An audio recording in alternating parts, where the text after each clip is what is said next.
Hello, everyone, and welcome to English 1110 online. My name is Caitlin Marisol Sweeney. My pronouns are she, her, and I will be your instructor this summer for this course. And I am so excited that you are in my section of English 1110. It's going to be a lot of fun. Of course, I won't get the opportunity to meet you face to face because this is an asynchronous and online course, but I am super excited to be working with you in the ways that just, digital life allows us to. And so without further ado, I want to go ahead and dive into our first lecture for the course, which is your introductory lecture.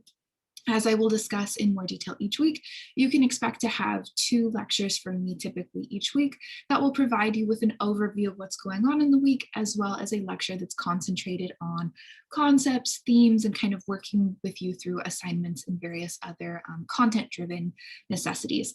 And so this lecture is intended to take you through the syllabus step by step, which is incredibly important because you'll need to be familiar with the syllabus in order to complete the first week check-in quiz, which I will talk about within the course of this lecture. So without further ado, I'm going to go ahead and share my screen and we can go ahead and get started. All right, and let me just adjust my screen a little bit on my end. Okay. So as I said, this is English 1110 online. And again, my name is Caitlin Marisol Sweeney. I will talk a little bit about names you can refer to me with. And again, my pronouns are she, her. And this is your introductory lecture for week 1, which is May 12th to May 15th. Very short week, of course, because we are starting in the middle of the week as opposed to at the beginning. So my email, in case you should need it, is sweeney.464@buckeyemail.osu.edu. And again, English 1110, summer 2021. Let's go ahead and dive into things. So the theme for our class this summer is Made in the USA, Capitalist Productions of American Popular Culture. And the course description I have for you reads, the Made in USA label that is affixed to a variety of goods in US marketing signals more than just where a product was manufactured. It emphasizes how within the US capitalist system, consumers are encouraged to feel proud to be an American when buying items that are American made. Throughout the 20th and 21st century, American consumers have been encouraged to see their spending as a way to voice their support for or disapproval of causes related to charity, patriotism, and social justice. In this course, we will use the Made in USA label and its associations with patriotism as our point of entry into exploring what capitalism insidiously pushes consumers to buy into beyond the commodity itself. These buy-ins include, but are not limited to, the normalization of debt, the enforcement of morality clauses on young pop stars by corporations, and desires to secure the boundaries of who and what qualifies as authentically American. Throughout the semester, we will identify what products and related ideologies are embraced as representative of Americanness. Relatedly, we will consider what Americanness means and looks like in a global context. We will look at texts such as music videos that feature patriotic lyrics and images, comics, political cartoons, poems about national belonging, and articles that provide context for why certain groups and ideas are or are not accepted as American. This awareness of what is deemed American will help to guide our inquiries into why some commodities and viewpoints are racialized and gendered as monstrous and foreign to US interests. So what I'm getting at here is that in our course, our kind of point of entry or first step into talking about this container term I'm offering you, which is Americanness, is we're going to start by thinking about how when we try to define or talk about, what does it mean to be an American, to live in the USA, to think about the United States as kind of a location or a region, right? We're oftentimes encouraged or conditioned to kind of approach those questions or those thoughts from a patriotic or positive lens. Typically, you're going to see that a lot of the kind of fanfare around Americanness is intended to sort of inspire feelings of confidence, feelings of comfort, right? Feelings of sort of security of some type. And so what we want to kind of inquire and also just kind of interrogate this summer together is how exactly Americanness is something that brings with it very fixed definitions in some respects, and how some of those definitions are created by, creators who are doing work in popular culture, as well as how some of these kinds of definitions can be understood from kind of an economic lens. But I also want us to just kind of contemplate how exactly Americanness can also be very limiting or exclusionary, right? Not everyone who thinks of the term Americanness or, thinks about the US is going to have a positive connotation associated with it, right? And so for us, what we are exploring here then is how perhaps can we use popular culture to think about how, what it means to be an American is broadly defined by individuals, by communities, by groups of people, by people with power, right? And how can we perhaps understand that that definition is not solely comprised of patriotism, but is in fact comprised of a lot of different facets that all together make up this whole. And that this whole is, again, full of things that are positive, that are negative, that are contradictory, that are complex, right? So we want to get to understand these different facets of what it means to be made in the USA, okay? All right, so again, kind of as I mentioned in the description, our kind of visual symbol, if you will, that's going to carry us a bit through this class is thinking about this made in the USA label. Now, you might have seen this image on clothing, on, items that you've purchased, right? They don't necessarily all have to be garments to wear, but we'll see this kind of logo on different items to signal to us where a product was manufactured, right? And of course, it doesn't always have a flag associated with it. But I encourage you kind of this week to just kind of glance around where you're living and see, from the things that surround me, in the material culture that I'm immersed in, where have these things been made? Does it say made in Indonesia, made in China, made in the USA, right? Made in Canada? There's a lot of different places, of course, that items can arrive to us from. And sometimes it's US-based companies that are choosing to manufacture elsewhere. But next week, we're going to really think about this kind of central image of made in USA as a label that we see affixed to different items, but also kind of in a more figurative sense, also get affixed to certain people, certain ideologies, right? And that also by very nature then excludes some people from that definition. And so we're going to kind of pick at that a little bit of when somebody asks you, what does it mean to be American or made in the USA? What associations come to mind for you right away in terms of people, places, things, ideologies, right? That's going to be a source of inquiry that we're going to start with and then kind of build beyond as the semester progresses. Now, as I've mentioned, one of the kind of primary ways I want us to be thinking about Americanness is through popular culture. Now, you might be thinking like, what is the significance? Why is that relevant? And much of my stance, as I'll talk about in the week 1 lecture, comes from the fact that I believe that in looking to popular culture and kind of what circulates in our daily lives, what circulates on different social media platforms, we can have a better understanding of how kind of different ideologies come to be accepted, how different messages are conveyed, right? And so throughout this semester together, we're going to be looking at different types of pop culture texts that can help us to kind of think about these central questions that we're starting with. And also how popular culture can offer, representation. Popular culture can offer opportunities to communicate a message that perhaps has not been heard up until a particular point, but also just like how we can use popular culture as a springboard or a mirror for understanding how a group of people might feel at a particular point in time, or how messages from politicians are being received by people with less power at a particular time. So here is kind of the section of the syllabus that I like to include in my 11-10 courses, just because I think it's easy for a quick read. You do need to read the whole syllabus, but this section is going to hopefully answer a lot of the kind of frequently asked questions that you might yourself be also thinking about right now. So who is my instructor? Caitlin Marisol Sweeney. And how should I refer to my instructor? Please do not refer to me as Caitlin. That is like the biggest tell for me if you've not read the syllabus and you've not listened to the lecture. Do not refer to me by my first name. Unless an instructor gives you their kind of explicit consent to do so, it's good practice not to refer to instructors or professors by their first name, okay? Now you have 4 options of how you can refer to me in this class. You can refer to me as KS or K-Swizzle. These are more informal titles that have been given to me by classes in the past. So I will respond to either of those, and you'll generally find that I sign off on my emails and Carmen messages as KS or K-Swizzle.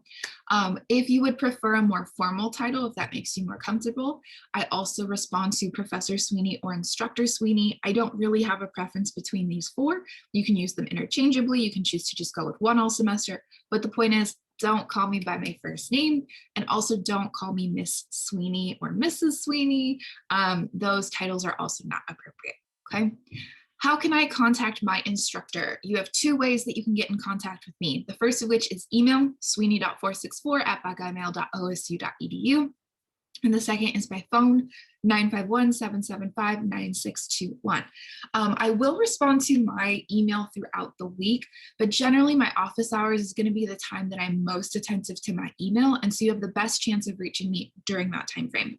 I want to clarify, though, of course, that throughout the semester, students will be seeking me out oftentimes kind of in harmonious ways. So if there's a paper due or some kind of major assignment, you can generally expect that your peers will also be reaching out at the same time. So it's really good to kind of budget in advance when you might be reaching out for help so that you can kind of anticipate hopefully getting a quicker response from me instead of sending it, let's say, like the night before something is due or the morning that something is due, okay? I will answer my phone. If you would prefer to talk to me over phone, some students, especially during pandemic times, have found that it was just more comfortable for them with Zoom burnout to just talk to me on the phone. I'm happy to do that as well. In the past, phone meetings with students have kind of varied from 10 minutes to an hour, depending on kind of where folks' comfort levels are at. I will not respond to text messages, so please do not text me questions about the class. And I also won't answer my phone outside of office hours, partially because I'm not the best phone answerer, but also because, again, that the office hour time that I have is going to be your best chance at reaching me at a time that I'm attentive to matters related to the course, okay? All right, so when does our class meet? This is an asynchronous online course. Now, this means that we will never be going to campus for class sessions. I am not meeting you on campus for any reason. We will never have required synchronous class meetings, so there's never going to be a point that you are mandated to be on Zoom at the same time as me. We will rely on Carmen for all assignment prompts and submissions, so you're going to want to be really familiar with our Carmen site and really attentive to it. We will rely on YouTube for all class lectures. That is where I will upload every lecture, such as this one. I will link them all on Carmen for ease so that you can find everything in one place. Office hours are optional and take place twice weekly over Zoom. I need to amend that to say that it should say once weekly over Zoom because I adjusted my office hour schedule for the summer. But truthfully, I am so open to making office hour appointments beyond the office hour time that I have set. So just know that, like, if you can't make my office hour time, just reach out to me and we'll find a time that we can meet together.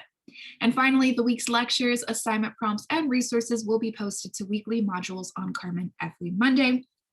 I'm not the best at guaranteeing a set time on Monday that they will appear. So I just, Monday, you'll see them on Monday, okay? All right, so when are my instructors' office hours? And kind of the follow-up to that, how will they work given that this is an online course? So my office hours are on Mondays from 11 o'clock a.m. to 2 o'clock p.m. Eastern. Now, I recognize that for some of you who might not be in Eastern time zone, this could be a challenge if you are also just like not on a US time zone. So do not fret. If this is a problem, reach out to me and we can schedule, again, different times that we can meet.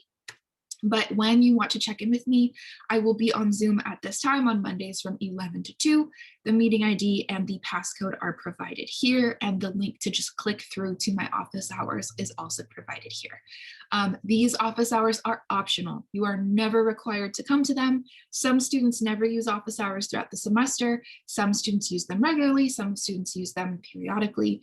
I do want to impress that the advantage to using office hours is that I am happy to look at drafts of assignments before you submit them. So actually it helps your work in the long run because I will have looked at it before you turn it in. So it's a little bit less daunting of like, I don't know how I did, especially if you have any anxiety around turning in assignments. I highly recommend going to office hours. If for whatever reason you are struggling throughout the semester, you're lost, you're having a hard time keeping up, office hours are also a really great time to check in with me. I'm not there to judge you, I'm there to support you. And it's honestly the easiest for us to kind of find a workable strategy to support you if you come to office hours instead of email. Excuse me, surprise sneeze. But definitely I'm happy to work with you over email as well. But meeting with me, over Zoom during office hours is really the best way to make sure that we can kind of attend to any nuances and just questions that you might have. Again, from Mondays from 11 to 2, I will be in office hours and will be checking my email and will be answering my phone.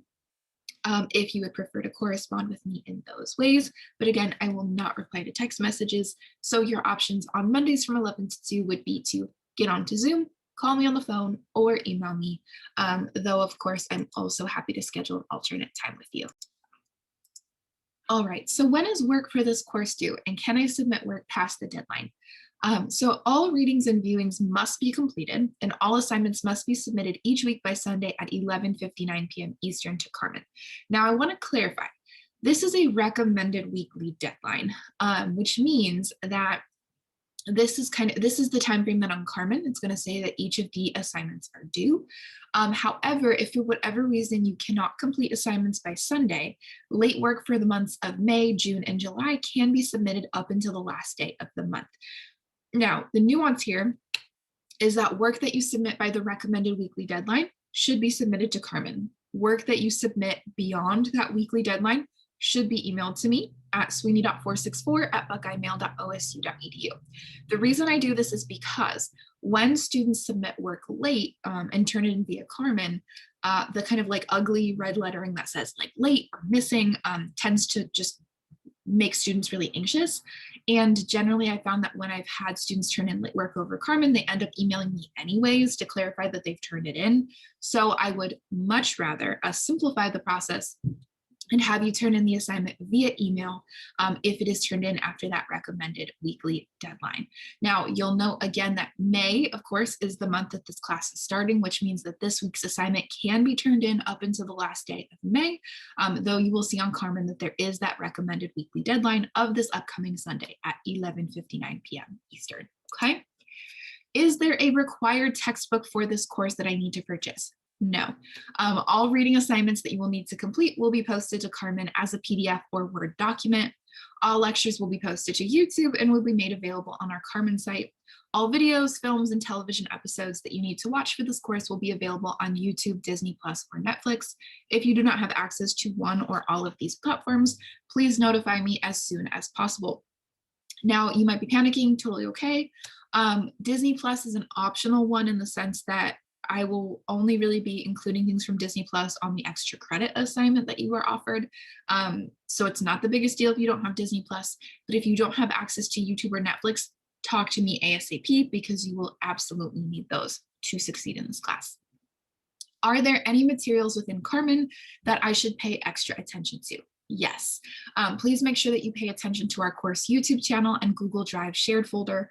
All course lectures will be posted to YouTube and linked on Carmen. For quick access to these lectures, click this link, which I've provided here. Again, it's also linked on Carmen at the top, and also in each of the individual lectures will be posted in each of the weekly modules.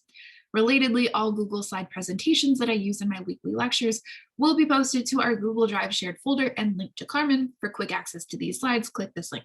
Now, of course, this is a screenshot of the syllabus, meaning that you have to go to the syllabus to be able to actually click these links, but I have also linked this on Carmen at the top as well. Now, this is a preview of what our YouTube channel looks like if you were to just look at it, like go to it versus a specific video. These, of course, are lectures from last semester, so they are no longer posted to our channel. But this can kind of give you a sense of how it will look on a weekly basis. So you'll see that you'll have a playlist of, for the week of these are the lectures that you have to watch. And then you can either click on them from here or click on the individual YouTube links that will be included in your weekly module. And so again, generally you'll have an overview lecture that will walk you through, here's the assignments that are due, and we'll recap for you the schedule of assignments that's posted on Carmen. And then your in-depth lecture is going to be where I do the lecturing on, concepts, content, themes, strategies, and so on. Now, for each of the YouTube videos, something I wanted to flag is that I always include timestamps, which means that, especially for my longer lectures, which overview lectures are generally going to be about 20 minutes, so this one's unusual in that respect. But, for each of my lectures, whether short or longer, I have elected to include timestamps so that if you're returning to the lecture or moving through the lecture in parts, it's a lot easier for you to get to a specific section. And so you'll see that in the YouTube description box It will always be labeled timestamps, and then it will have kind of the runtime for each of the sections that you can click on either the start time or end time for either of those sections. And I will include kind of a very concise description of what is happening in that section of the lecture. Now, I know that you are learning online, and so I am not foolish enough to believe that you will potentially watch every single moment of every single lecture, though I do strongly encourage you to watch them. But I wanted to make sure that you kind of access parts of the lecture that will be most helpful or useful to you, especially when completing assignments, okay? All right, now this is a preview of what our shared Google Drive folder will look like. Every week you will have a folder within the folder that is labeled for that week's slides. And of course, I will link each individual Google Drive slides presentation in the module as well. So you'll find for each lecture, you will have the link for the slides that I talk about and show in the lecture, as well as the YouTube lecture. Now, some students in the past have elected to only look at the Google Slides as their way of going through the class. That is fine, but I do have to flag that if you don't watch the video lectures, things that I add on or clarify in those lectures won't be available to you because they won't always be in the slides. So I know it can be annoying to watch 2 videos a week, but given that we're not in person, it's expected of you, especially since for the most part, I try to make sure that our viewings and readings are not super, super intensive. It is expected that you are watching the video lectures along with reviewing the Google Slides. All right, so for this week, I clicked on the kind of week 1 slides just to give you an idea of kind of how it will look. So again, these are kind of your 2 slides that you would see typically for each weekly folder. And you're able to visit these either by going directly to the shared Google Drive folder or by clicking on the respective individual link in the weekly module. All right. So goals and objectives for the general education curriculum. So these are going to be 1110 wide, and 1110 falls into the first year writing program in the English department. So the goal is that with writing and communication, you will be skilled in written communication and expression, reading, critical thinking, oral expression, and visual expression. And the expected learning outcomes is that you'll be able to communicate using the conventions of academic discourse, and that you'll be able to read critically and analytically. And in this first year writing course, you will develop your capacity for undertaking academic research and analysis by completing scaffolded analytical assignments that build to the final project. You will identify an area of interest within our course theme, Made in the USA, and you will find materials to analyze, develop analytical research questions, explore secondary texts, and make claims that are connected to the evidence you have discovered. This area of interest will lead into the primary source analysis, the annotated bibliography, and the final project, which we will talk more about throughout the semester. Now, importantly, accessibility in our class. The university strives to make all learning experiences as accessible as possible. If you anticipate or experience academic barriers based on your disability, which includes mental health, chronic or temporary medical conditions, please let me know immediately so that we can privately discuss options. To establish reasonable accommodations, I may request that you register with Student Life Disability Services. And after registration, make arrangements with me as soon as possible to discuss your accommodations so that they may be implemented in a timely fashion. If you have any questions about any of this or any worries, don't hesitate to reach out to me. I am more than happy to talk with you. In the past, sometimes students and I have developed individuated timelines for submission of assignments. Sometimes, we've worked together if something unforeseen comes up and you need some additional support. So don't hesitate to let me know. Also, if you hear any kind of fidgeting sounds in the background, I have 2 cats and one of them is playing with a kickball right now. So I apologize in advance if you're getting any background noise. All right, productive and inclusive dialogue. So this class is one that challenges you to think critically about the world around you, to navigate complex discussions in a group setting, and to question preconceived notions you may hold on a myriad of topics. That means that you're expected to maintain a civil, open-minded attitude towards your classmates, your instructor, and yourself each time you enter our virtual classroom. Now, again, we are meeting asynchronously and online, so the classroom is a bit different than if we were meeting all at the same time, but this all still applies, especially since occasionally in office hours, you might be there while other people also log in. So my expectations in terms of your conduct in the discussion board posts and in the virtual office hour space are all pulling from this. So I always ask that you are patient with yourself, because sometimes developing these skills takes a bit of time. I ask that you be patient towards your peers. Everybody's at a different analytical point. Everyone's kind of arriving with a different context and a different toolkit for working with pop culture texts. And I ask that you just kind of recognize that, everyone is learning in real time, and that this is a safe space, but also a brave space for learning in real time, which means that I'm going to push you in your writing and kind of in your analysis to be able to really produce refined analysis about pop culture. And that's going to be a consistent feature of this class, is that I'm going to push you to kind of achieve the best analysis that you possibly can. So if you're worried, you're concerned, you're nervous, right, reach out to me. I'm happy to talk with you more. And office hours are a really great space for working together to kind of just navigate, maybe weeks in the semester that are tricky for you, or that you have questions about certain strategies. Okay, so, oops, no, okay. Sorry about that. My screen is a little cranky with me, and it's not letting me see the top of my screen. So as we work collaboratively, and in this case, I kind of mean that, it's going to largely be between me as instructor and you as student. But I ask that you avoid raising your voice or speaking over class community members. This is directly applicable for us for office hours and the discussion board. Those are going to be the two, spaces that you would interact with other people in. I ask that you avoid making blanket generalizations. This is a big one. Although we may encounter generalized statements about a group of people, a set of beliefs, etc., in a reading or viewing, we are working as critical consumers to avoid perpetuating these same assumptions and generalizations after a person or group. That is, we are working to understand how agendas and narratives are crafted and who they benefit. It is important to understand and unpack these generalizations without adopting them in our own writing and research.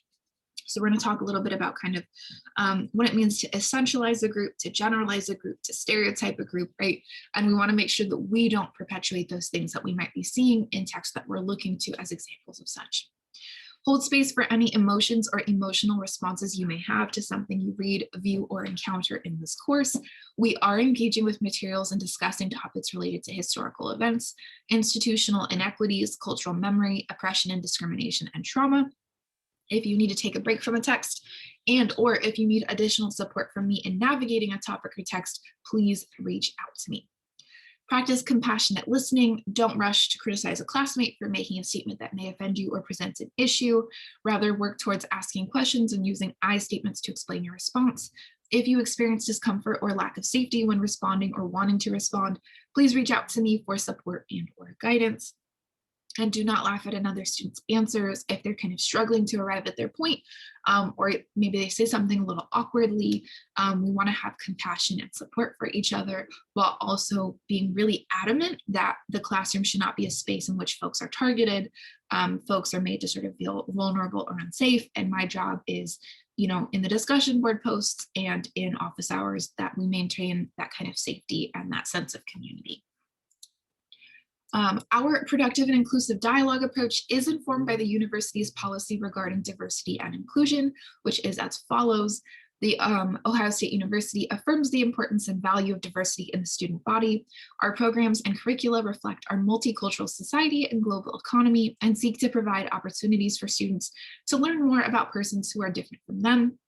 We are committed to maintaining a community that recognizes and values the inherent worth and dignity of every person, fosters sensitivity, understanding, and mutual respect among each member of our community, and encourages each individual to strive to reach his or her own potential. That should really say they. Discrimination against any individual based upon protected status, which is defined as age, color, disability, gender identity or expression, national origin, race, religion, sex, sexual orientation, or veteran status, is prohibited. If any of those issues come up in class, please do not hesitate to let me know. Okay, so names and pronouns. Relatedly, this course will be conducted in an atmosphere of mutual respect that affirms people of all gender expressions and identities. Again, please address me as KS, K-Swizzle, Professor Sweeney, or Instructor Sweeney, and please use my correct gender pronouns, which are she, her, hers.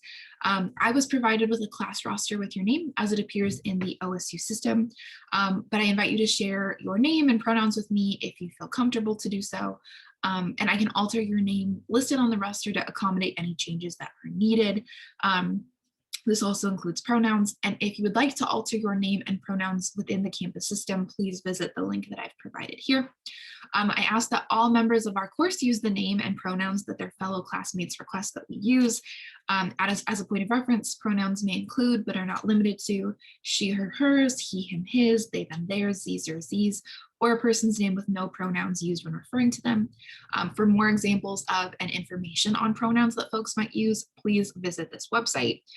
Pronoun use and correct name use are non-negotiable to me. If somebody is not utilizing the correct name and pronouns for you, please let me know and I will step in to support you. They are not negotiable. How you identify, how you would like to be referred to are things that are important for maintaining safety and support. All right.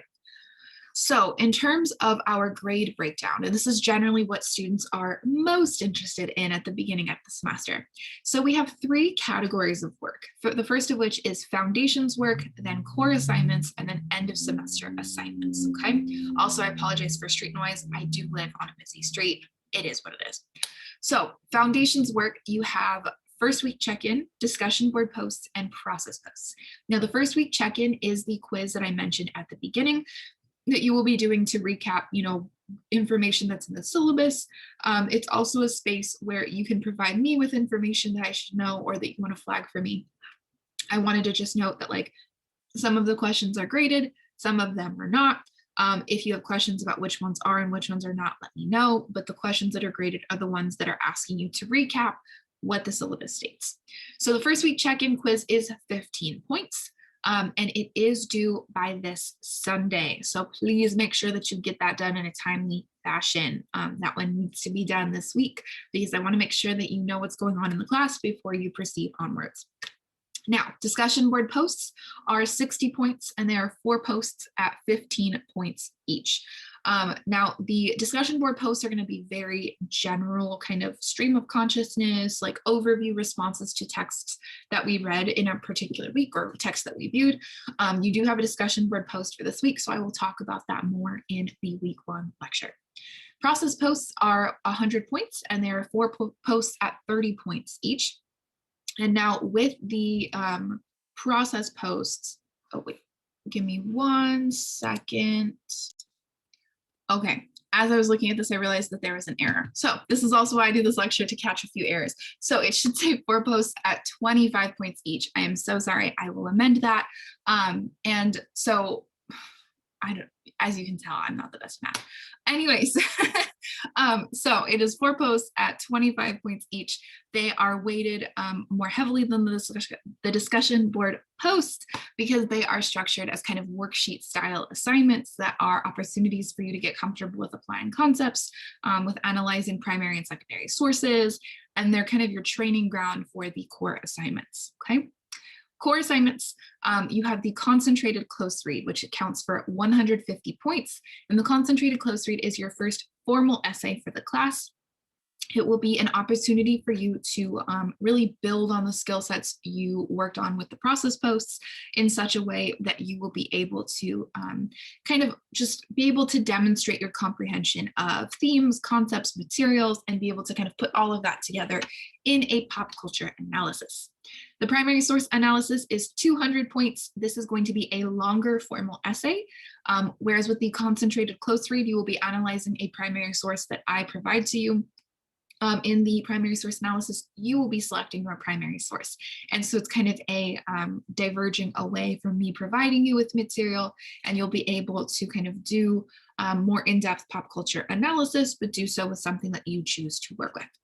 Then you have the annotated bibliography, which is 100 points. This will be an assignment in which you are tasked with researching secondary sources that are scholarly and from the popular press, and you will be kind of using them as ways to approach the primary source you wrote about in the primary source analysis. Finally, you have the end of semester assignments with the final project, which is worth 300 points. And the final project is going to be a kind of multimodal project in which you have an opportunity to kind of explore something that helps you to build on themes and concepts that we've worked with all semester. And then the semester reflection counts for 75 points. And that's going to be something that kind of gives you some space to reflect on what we have done throughout the semester. Sorry, my cat is running around beneath me. But it's also going to be a space where, you know, sometimes students are kind of teetering on the edge of a B+ and A-, and the semester reflection oftentimes is kind of the battleground where the grade decision-making is won. So overall, the skills that you will work with and work on are identification of appropriate primary sources for analysis, accessing university library databases, application of analytical frameworks and rhetorical methods, analysis of primary and secondary sources, synthesis of multiple critical viewpoints into new interpretations, thesis development, composing process, style, and grammar. Okay, so lots to do. All right, course policies. So attendance policy, there is not one. You will never be mandated to attend a synchronous session of any kind. You are welcome to attend office hours on a consistent or sporadic basis, but you are not required to utilize them this semester. I do encourage you to, but you don't have to. So attendance policy, really it's, you know, are you turning in assignments? If there comes a week in the semester that you just stop turning in assignments altogether, I generally will kind of check in and be like, is everything okay? But if I don't hear from you, it kind of puts me in a tricky place to be able to really keep grading. Plagiarism policy, don't plagiarize. It's not a good look. It's not a good idea. It can ruin your academic career. Please don't do it. There are very formal and refined processes in place to penalize people who have plagiarized. So don't do it. We'll kind of talk a little bit about how to avoid that in secondary source references. Student work policy, as mentioned in the at a glance section of the syllabus, all readings and viewings must be completed and all assignments must be submitted each week by Sunday at 11:59 p.m. Eastern to Carmen. If for whatever reason you cannot complete assignments by Sunday, late work can be submitted up until the last day of the month in May, June, and July. But please note that late work should be submitted by email to sweeney.464@buckeyemail.osu.edu. After the last day of the month, this work will no longer be accepted. I had a few students last semester who tried to kind of be, you know, slick about turning things in after the 11:59 p.m. deadline, the last day of the month. I'm not accepting work after that time. I don't care if it comes in at 12:01. I don't care if it comes in at 2 a.m. I don't care how close it comes in. That end of the month deadline is fixed unless we talk in advance about an alternate submission timeline for you. Do not assume, check with me, make sure that it is concrete, okay? All right, so there is no grade penalty for submitting late work in May, June, and July, but I do encourage you to try to stay on top of deadlines as much as possible. Waiting to the last kind of week of the month to do the entire month's worth of work isn't the best strategy. Some students do it. I can't stop you, but I do encourage you, if you're going to kind of slow down the pacing of the class a bit, maybe go 2 weeks at a time versus trying to do all of the work at once. It gets to be a lot. And I've had students who did do that strategy share that it gets to be a lot. Here's the grade scale. It's pretty self-explanatory. I will not really round up scores, so keep that in mind. The score that you have is the score that you have, so it is your responsibility to really stay on top of stuff, but I will offer extra credit during the semester. Here is another kind of visual breakdown of what your grade breakdown looks like. So as you can see, 45% of your grade comes from the core assignments, which are the concentrated close read, the primary source analysis, and the annotated bibliography, which are kind of three very formal writing assignments. 37.5% of your grade comes from end of semester assignments, which are the final project and reflection. And 17.5% come from foundations work, which is the check-in, discussion board posts, and process posts. I'm going to pause here really quick to grab my cat, and then I will be right back. Okay, thank you for your patience. All right, so important resources. The first year writing program. Edgar Singleton is the director of first year writing at Ohio State.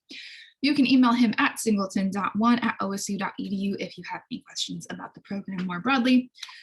Conflict resolution, we have Deborah Lowry, who mediates conflicts between instructors and students in writing programs courses, if anything should arise. Here is her email if you would like to check in with her for whatever reason. The Student Advocacy Center is also an important resource that you should be aware of. This is a space that's kind of intended to help you if an emergency comes up, if something happens, they can help you kind of alert professors or instructors or just help you find pathways towards solutions. So I highly encourage that you look into the Student Advocacy Center. We also have OSU counseling and consultation services. You pay for these services. I highly encourage you to utilize them. It is especially going to be very helpful if you're just experiencing like a really hard time. I highly recommend that you reach out to them, especially if just things are really just overwhelming and feeling like too much, which takes us into mental health support. Now, we are living still in pandemic time, even though things are starting to open back up. You may have experienced some really tough things in the last year. I know I certainly have. I started going to therapy in October of last year, and it really made a difference for me as somebody who struggles a lot with depression and anxiety. And so I do encourage you to seek out mental health support. It is made accessible through OSU. If you have questions or if you're nervous about reaching out to them, please don't hesitate to let me know. I'd be happy to kind of support you through this. But this is definitely something I encourage you to prioritize because, as I will say throughout the semester, your health and wellness always come first. Coursework comes second to that. Addressing sexual misconduct and relationship violence. Title IX makes it clear that violence and harassment based on sex and gender are civil rights offenses subject to the same kinds of accountability and the same kinds of support applied to offenses against other protected categories, for example, race. If you or someone you know has been sexually harassed or assaulted, you may find the appropriate resources at the website listed here or by contacting the Ohio State Title IX Coordinator, Kelly Brennan. I do want to indicate and kind of make clear that I am a mandated reporter, which means that if you disclose to me that if you experience sexual misconduct or relationship violence, I am mandated to report it to the Title IX office. If that is something that is of concern, I'd be happy to kind of, kind of redirect you to Kelly Brennan and just kind of the Title IX office in general to explain what that means. But I am here to be of support. And so if you need a safe person to talk to, I am happy to be sort of that initial point of contact. Research help in Thompson Library, you are able to kind of seek out support from them. Some of these hours may have shifted. So I do encourage you to always go to the website first for these resources that are listed here. The Writing Center is also a really great option if you are looking for support on your writing. And it's also an option I really encourage for students if you need kind of step-by-step guidance and you would prefer to work with somebody who's not me, or if you would like to have kind of my support and support from someone in the Writing Center. And then finally, I've included additional wellness resources here. Please note that I'm not a medical professional and consulting these resources should not replace seeking professional medical advice, especially in the event of an emergency or life-threatening situation. I'm so sorry that my cat is meowing. And so each of these kind of sources that I've provided for you here are things that can help if you're just panicking, if you just like need something to kind of help ease your mind for a moment. So I've included some kind of 10-minute meditations that are really simple, quick, and easy. Kind of some information on anxiety, some kind of background music if you need it, if you're missing working in a coffee shop, and just kind of things that I hope can be helpful overall. Okay. Now, one document that I want to make sure that you are highly familiar with besides the syllabus is the schedule of assignments. Now, you'll notice that the schedule of assignments is a document that exclusively deals with what is due and when. Now, there is a deadlines at a glance section at the beginning of the document that lists for you the number of discussion board posts, the number of process posts, the core assignments, and the end of semester assignments, and indicates for you when each of them are due so that you kind of have that overview at the beginning of the document. But as you scroll through, you will also see that there's a weekly schedule. So on a weekly basis, it's sort of like your checklist of this is what you need to do. Here's what is due, and I will also cover this in the overview lecture each week. Now you'll notice that with each of the weekly installments in this schedule, I will kind of indicate for you the order in which I would like you to go through these texts. So I do ask that you try to do those things as much as possible in that order. So overall, this kind of weekly installment is going to be, something that's intended to guide you through what needs to get done. This will also be, kind of repeated in the weekly module online on Carmen. But the point is that it kind of gives you the sequencing that is going to be most useful for you to complete the work in. So for example, writing the discussion board post before doing the reading or the viewing is not going to be conducive to complete the work. So it is useful to kind of follow this order. I know sometimes occasionally students will do them in a different order, but this is kind of the way that I most recommend for success. On our Carmen site, you will also see that this is going to kind of be the breakdown of how information is organized. The first of which is the course materials section, which has the syllabus and schedule. I'm so sorry, let me pause really quick to move my cat. Okay, thank you so much for your patience with this lecture. Occasionally my smaller cat just has a fit. So that's been a little bit of a challenge with working from home because she has anxiety. And so just stuff happens. So this kind of, in terms of thinking about Carmen, this is going to be the sequencing for how you will see things on your end. If for whatever reason this content is not loading on your end, please don't hesitate to let me know and I can go ahead and update it to make sure that it's visible to you. This is a sampling of what your weekly modules will look like on Carmen. As you can see here, we of course have kind of a breakdown where I'll have headers that organize for you the lecture, the viewings, the readings, and so on in the same kind of sequencing as you see in the weekly module or a schedule of assignments, I should say. And so everything will be linked here for you. And that includes, Word documents, PDFs, assignment submission portals, text, and so on. And so you'll notice that at the time of me recording this, of course, there is no overview lecture or in-depth lecture for me to plug in quite yet. So once I finish recording this lecture, it will go into the weekly module breakdown, okay? So that is what I have for you. As a reminder, I ask that you complete the first week check-in quiz so that I am able to kind of make sure that you're familiar with how the class works. I need you to submit this assignment on time, whereas the other assignments you of course have till the end of the month, because again, I want to make sure that if there's any kind of lack of clarity or just questions about the class that you have all the information that you need going into things, and you can ask me questions if you have them, okay? So that is everything that I have for you today. I apologize that it was a slightly more exciting lecture because of my cat being super loud in the background, but I will see you again for the week 1 lecture in which we'll go through kind of the content-driven stuff for the class at this point.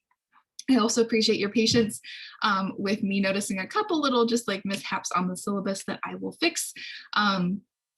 It happens. I tend to notice my mistakes on, slides or, the syllabus, unfortunately, when I am doing the lecture.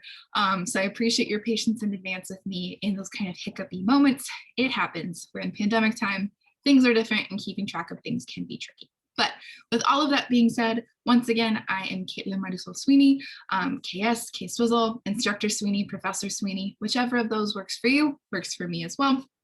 I'm looking forward to having you in class this semester, and let's go ahead and just dive into pop culture analysis from this point out. I will talk to you again soon and take care.